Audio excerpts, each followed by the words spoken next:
ঐক্যমতে পৌঁছালে আইন এবং সংশোধনী কোনো বিষয় না। জরুরি অবস্থা ঘোষণা যেন রাজনৈতিক হাতিয়ার হিসাবে ব্যবহৃত না হয় সে ব্যাপারেও ঐক্যমত্য পোষণ হয়েছে আর কিন্তু এর প্রেক্ষিতে কি কি পরিবর্তন সংবিধানে আনতে হবে সেই বিষয়গুলোতে আগে বিস্তারিত আলোচনা হয়েছিল, কিন্তু ঐক্যমত্য আসা যায়নি। আজকে যেটা কনক্লুশনে আসা গেছে তার মধ্যে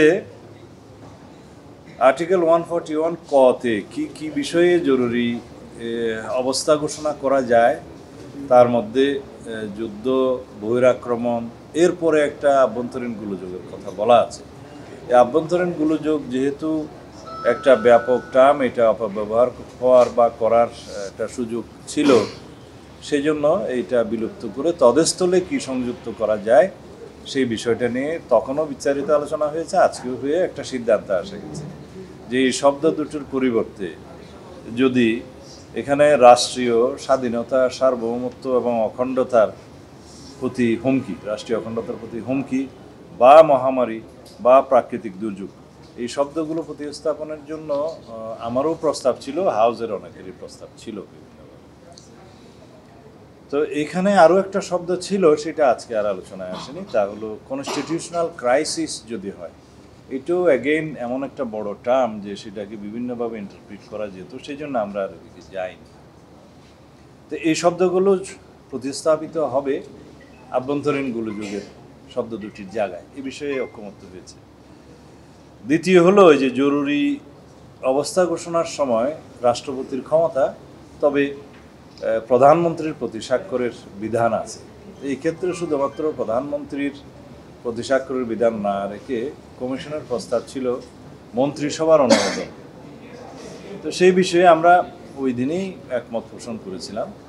আজকে এই বিষয়ে সর্বসম্মত ঐক্যমত হয়েছে। তবে এখানে একটু এডিশন এসছে অনেকের প্রস্তাবের মধ্যে দিয়ে, যাতে জরুরি অবস্থা ঘোষণা সংক্রান্ত মন্ত্রিসভা বৈঠকে বিরোধী দলীয় নেতা অথবা তার অনুপস্থিতিতে বিরোধী দলীয় উপনেতা যেন অংশগ্রহণ করেন, তাকে আহ্বান জানানো হয়। তো সেটা সংযুক্ত করা হয়েছে।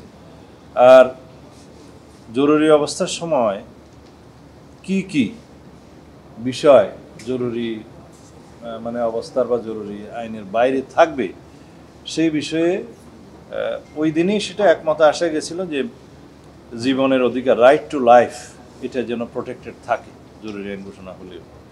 ঐক্যমতের ভিত্তিতে যেটা হয়েছিল, যেমন জাস্টিস শাহাবুদ্দিনের ক্ষেত্রে তিনি চিফ জাস্টিস থেকে ভাইস প্রেসিডেন্টের পদে শপথ নিলেন, তারপরে প্রেসিডেন্ট রিজাইন করার পরে অ্যাক্টিং প্রেসিডেন্ট হলেন।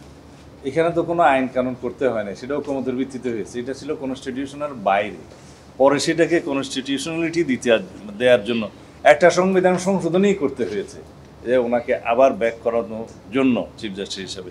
ঐক্যমতে পৌঁছালে আইন এবং সংশোধনী কোনো বিষয় না।